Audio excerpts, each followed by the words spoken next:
Baroness Asquith of Yarnbury, better known before Prime Minister Harold Wilson made her a life peeress in 1964 as Lady Violet Bonham Carter, will be 80 on Saturday.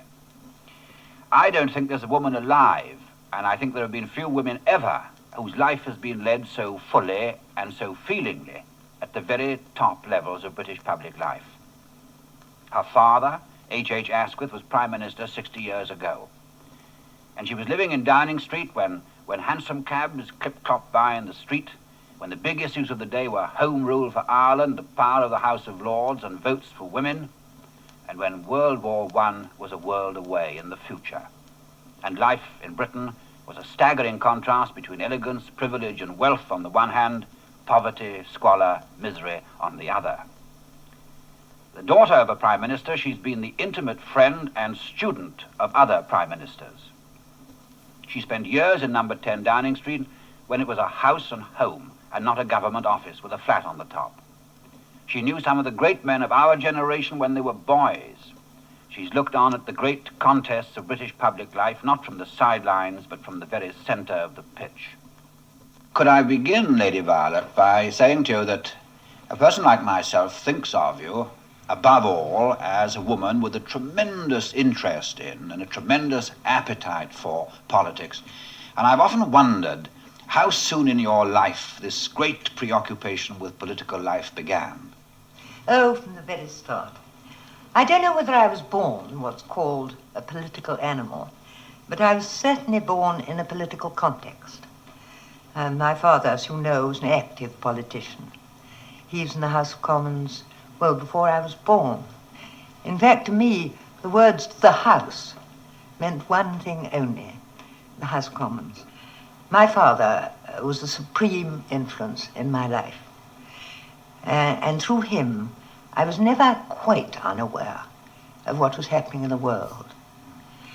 He made me feel the impact of vast, impersonal events in an intimately personal way. He made me realize the lives of people I'd never seen or known were as real, as actual as my own. That they mattered, and that they were our concern, and that it was our business, that of every one of us, to do something about it. Now that, I think, is politics. Would you say your childhood was a happy one on the whole, Lady Violet? My childhood is the only part of my life that I wouldn't love to relive over and over again. I can't say it was happy in its entirety, but of course it was happy in patches. What was unhappy about your childhood? Well, it started radiantly happy. First 4.5 years. It held what Wordsworth calls the glory and the freshness of a dream. And then, suddenly, fate struck. My mother died. My 3 elder brothers went forlornly back to their private schools. I was left alone, and I shall never forget the bewilderment and the desolation of those days. And my father, a very human being, feeling his own intense loneliness, and I expect guessing at mine, had my small bed moved into his bedroom. And I can still remember hearing through sleep, sometimes in the small hours of the morning, the clop of the hansom cab, which brought him back to Hampstead from the House of Commons after a late night sitting. How old were you then, Lady Violet? I was then 4.5. And then when morning came, of course I woke up like all children do, early and at once. And I can remember ruthlessly rousing him and plying him with questions. What happened in the House last night? Did you speak? Did Mr. Gladstone? What did the Irish do? And I can remember with infinite compunction his pathetic plea for a few more moments' unconsciousness. He used to say, just count up to 50, or perhaps 100, and then I'll tell you all about it. And he did. How old were you when you went to lunch with Gladstone? I was about 7. 6, I think I was, actually. I hadn't turned. But Mr. Gladstone was in those days in our home, and I dare say in many million others, a name quite unlike that of any other human being, except, of course, that of Queen Victoria. We hardly thought of him as a human being. He seemed, well, more like an institution, something immutable, which nothing could shake or change. Something like, the Tower of London, or St. Paul's Cathedral, or Nelson's Column.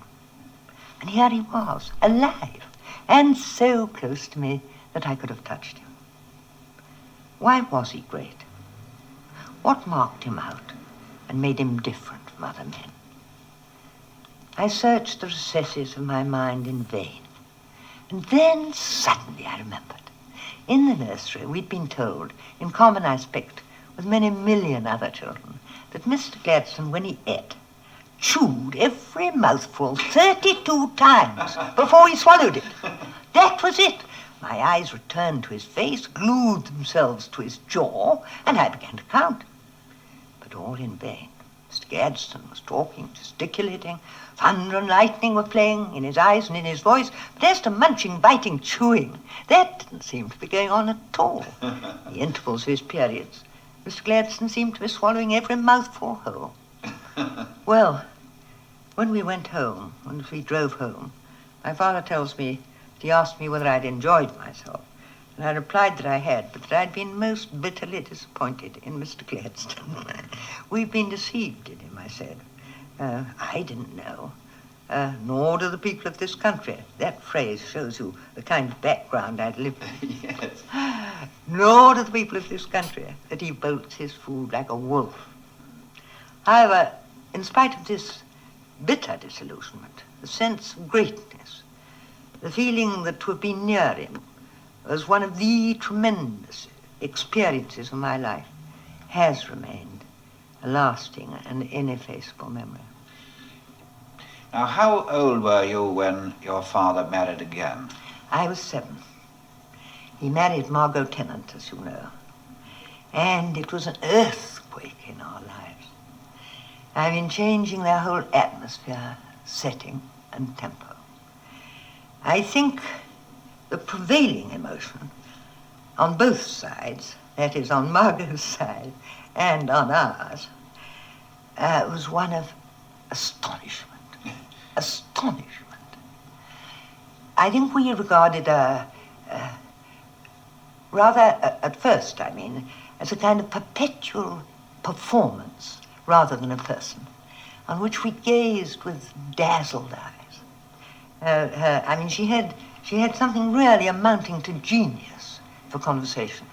It's impossible to give you an idea of its wit and its pace and its color. I mean, she couldn't have uttered a cliche, even if she'd tried. And her her descriptions of people, they were like sort of verbal flashlight photographs. It really would be impossible, would it, to give me an example or two? Oh, no, I am sure I could give you dozens of examples. Descriptions of people, you see. If they were hit or miss, mind you, but they sometimes penetrated like an X-ray to the depths of the person's character. Now, let me try a few at random. Lord Birkenhead. Lord Birkenhead is very clever, but sometimes his brains go to his head. Of my father, his modesty amounts to deformity. Of a colleague of my father's, who shall remain nameless, he can't see a belt without hitting below it. Really? Of a politician who's suspected of sometimes striking rather amorous attitudes. Yes, I know. He always has his arm round your waist and his eye on the clock. Of an American general, well-known general too, in the First World War. This is brilliant, I think. An imitation rough diamond. And then of a close, intimate female friend in a moment of irritation, whom we'll call Jemima. Jemima is as strong as an ox. She'll be turned into Bovril when she dies. And of the same friend on another occasion, she tells enough white lies to ice a wedding cake. How old were you when you came out? Well, I was 18 when I came out. That was the age to do it. I shall never forget asking my governess, with whom I'd been immured on the schoolroom floor for years, and who taught me precious little. Actually, I had a series of German governesses who all started me in history at the early Britons dying themselves with woad, and all left just as I reached the Norman conquest. So really, except for languages, my education was a washout. It was nil. I did, between the ages of 16 and 18, express a desire to learn Greek, and even tried feebly by myself to do so. But I was very much warned against it by my governess, who said, it doesn't matter your knowing French and German, but you must never tell anyone that you are trying to learn Greek. Men don't like clever girls. They're afraid of them. I said, are they? Aren't they much more afraid of stupid ones? And besides, don't they learn Greek themselves at school? Yes, but they forget it. How true. How true. They forget it, and for women it's different. No man would ever want to dance with a girl who knew Greek. So a good deal of cold water was poured on my Greek. But I asked the same governess how I was going to spend my life. A question which might have given pause to many, but she had her answer ready. She said to me, until you are 18, you will do lessons, and after you are 18, you will do nothing. Well, I accepted this forecast with resignation and without much surprise, because that was the usual lot of girls in my day. But how, I wondered, by what mysterious process should I pass from doing lessons to doing nothing? And the deep river, the Rubicon which flowed between, was called coming out. Ah, I see. And it was a thing which happened quite suddenly. Suddenly, overnight, one was transformed from a child into a grown-up person. There were no teenagers in those years.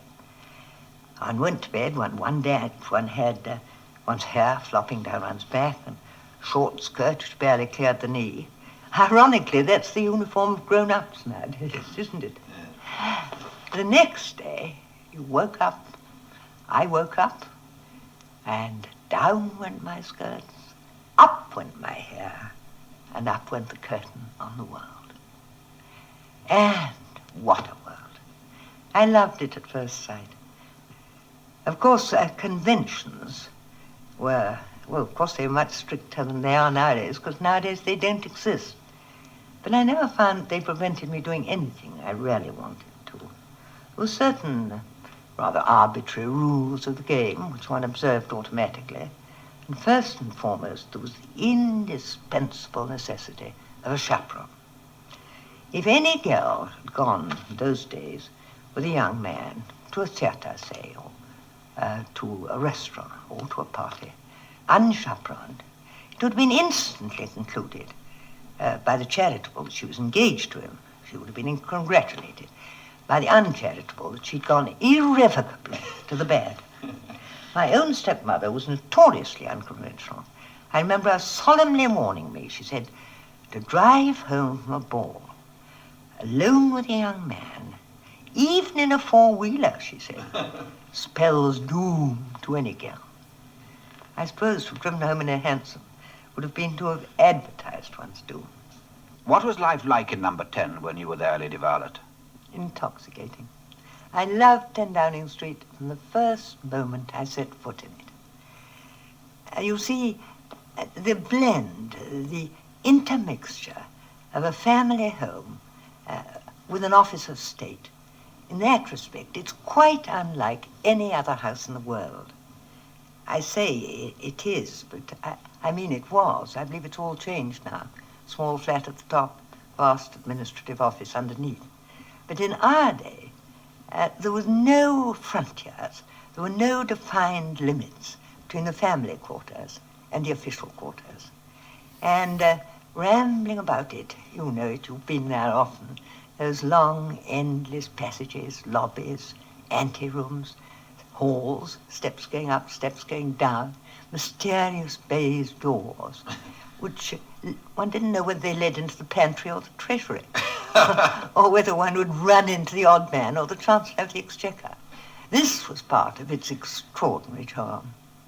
It was thrilling to run into that lobby outside the cabinet room when one came in from a walk at a moment when the cabinet was dispersing. Because if there'd been a tug of war on some major issue, one could tell quite well from the expressions on the faces of the departing ministers which side had won, and vice versa. What were the main great issues of your father's premiership, Lady Violet? Well, of course, the great issue, which appeared at the very start, was the laying of the foundation of the welfare state. That was when it happened. My father actually laid the first brick or stone or whatever it was when he introduced old age pensions. My father did a thing, I don't know if it's ever happened in history before. He introduced his third and last budget. He'd been Chancellor of the Exchequer before, a few weeks after he became Prime Minister. So he became Prime Minister in April when the budget was due. It was all ready, he'd conceived it, and he couldn't hand it over. It wouldn't have been fair to Lloyd George, who'd only just gone to the Exchequer. So he introduced his budget, and with it, the first measure for old age pensions. At 5 shillings a week only, for, I think, old people over 70, who had not more than £20 a year, £21 a year. Well, it sounds a meagre enough pittance, doesn't it? But it aroused the most furious opposition, both in the House of Commons and even more in the House of Lords. Lord Lansdowne made a speech in which he said it would undermine the thrift and self-respect of the working classes of this country. And Lord Rosebery, a Liberal or an ex-Liberal, he never called himself anything else, said that it might deal a mortal blow at the Empire. Isn't it inconceivable? Can you believe that such days and such men existed? There in the House of Lords, these cosy old peers, living fatly on an unearned income. What about their self-respect and moral fibre? When did you first meet Winston Churchill? Oh, it was a great event in my life. I first met him in 1906. I think it was in July 1906. I went to a dinner party at Lady Weems. She, as you know, is a great friend of Arthur Balfour's. And Arthur Balfour was there. And also, who else? George Wyndham, who was her brother, Charles Woodley, and a few other people. Winston so stole the picture that I really can hardly remember anything else about that dinner party except meeting him. I sat down beside this young man who seemed to me, and I think rightly, quite different from any other young man I'd ever met in my life before. And for a time he remained sunk in abstraction. And then I wondered if he was ever going to speak to me. And then he appeared to become suddenly aware of my existence. And he turned on me a lowering gaze, and he asked me abruptly how old I was. I said quite truthfully that I was 19. And he said almost despairingly, and I am 32 already. Younger than anyone else who counts, though, he added, as though to comfort himself. Then, fiercely, curse ruthless time, curse our mortality, how cruelly short is the allotted span for all we must pour into it. And he launched forth into an eloquent diatribe on the shortness of human life and the immensity of human accomplishment. I mean, a theme well exploited by poets, prophets, and philosophers of all ages. But for me, he managed to invest it with a new meaning and excitement. And he ended up with the words I shall always remember: we are all worms, but I do believe that I am a glower. By this time I felt quite sure of it, and I've never found any reason to alter my opinion since. How did you sum up Winston after this first meeting? Well, I was dazzled, I was enthralled. I can't remember talking to anybody else or thinking of anybody else at that dinner party. And good manners and social obligation, everything had gone to the winds. Directly I got home, I ran upstairs and went into my father's bedroom, as I did every night, to share with him the adventures of my day. He always sat up late in his bedroom, reading for 2 hours before getting to bed. And I told him that for the first time in my life, I'd seen genius. He was rather amused and very curious as to know who the genius was. And I told him it was Winston. He said, well, Winston would certainly agree with you there. But I don't think he'll find very many other people who will do. But I know exactly what you mean. I think he is most remarkable and, in fact, unique. I asked him then how he compared Winston with his father. He said, oh, Randolph had infinitely more charm or wit. He was in a way irresistible. But Winston is by far the better fellow of the two, in which I'm sure he was right. Why do you think you two had such immediate sympathy with one another? I can't think why. I think we had this in common, though politics was not the first thing we talked about, but we had, of course, politics as a major interest in common. I remember saying to him once, what luck it is that you and I share the same kind of shop. What would have happened, I wonder, if I'd been an engineer? Him saying, you, an engineer? The imagination boggles is such a monstrous perversion. I mean, so that we had that common ground. But in addition, I've always been susceptible to words and fond of words, and of course deeply appreciative of his words. And I think words were a great bond between us, because in a way words were a kind of passport to his mind. If he happened to like your way of expressing yourself, if some phrase caught his fancy, it was a passport to his mind. I'm in an argument. I've often battered for hours on a tight shut door in vain. But if by some lucky turn of words, or perhaps some appeal to his imagination or emotions, one got through to him, then the door flew wide open. His mind was often inaccessible, but his heart and his reaction to something he really liked, aesthetically, his heart was an open city. I'm not suggesting that I express myself aesthetically. I only mean that we had a common code, in a way. I don't know why. Now, moving away from Winston, Lady Violet, to the great men of the time, and beginning with your father, there's been a great deal of discussion about your father as a prime minister. It'd be interesting to know what your assessment of him was. Well, I think he was a great prime minister, of course, but then I'm naturally biased. I think the picture which is sometimes given of him as being a great judge, a great arbiter, weighing and sifting the views of more dynamic men, is quite a false one. He was before all else a man of action. And he had what to my mind is an absolutely essential quality in politics. He had what I would call the affirmative mind, the mind which says thou shalt, and not the mind which says thou shalt not. He mistrusted theories, doctrines, sometimes even ideologies.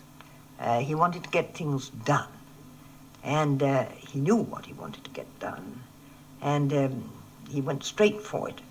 You've spoken about the violence with which people felt about the issues of the time and how great these issues were.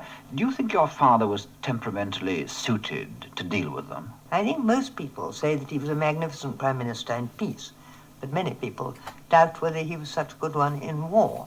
And of course peace was naturally much more compatible to him than war. But of course, but for certain, I don't want to go into it, but the attitude and the action of various colleagues, I think he could have carried on. You mentioned Lloyd George once or twice earlier on, Lady Violet, and I wanted to ask you, what did you make of Lloyd George? Mr. Harris, unlike the other subjects, we've discussed, for me, so enjoyably.